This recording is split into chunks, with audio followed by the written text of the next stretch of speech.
ก้าวเล่าขานคอยซื่อสารหลายบ้านหลายบ่อนเรื่องความฝันยามเฮาหลับนอนบอกเป็นตอนใบห่วยพัฒนาฝันเห็นสัตว์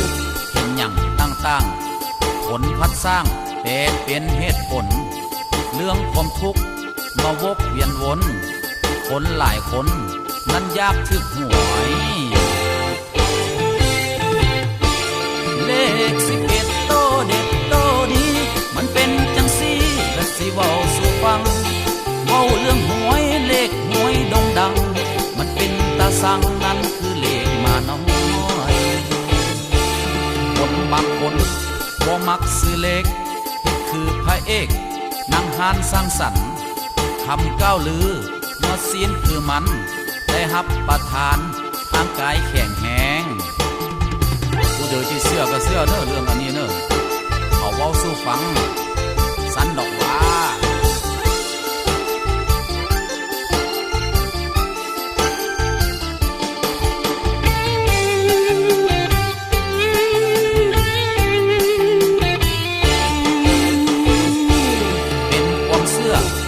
ก้าวเล่าขานคอยซื่อสารหลายบ้านหลายบ่อนเรื่องความฝันยามเฮาหลับนอนบอกเป็นตอนใบห่วยพัฒนาฝันเห็นสัตว์เห็นหยังต่างๆผลพัดสร้างแต่เป็นเหตุผลเรื่องความทุกข์มาวกเวียนวน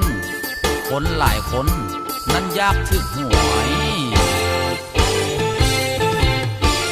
เลข11โตเด็ดโตดี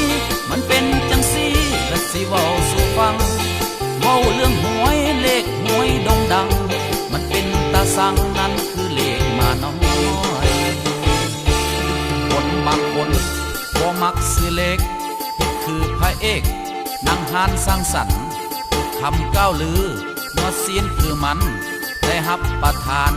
ทางกายแข็งแรงผู้เดือที่เสื้อก็เสื้อเนอะเรื่องอันนี้เนอะ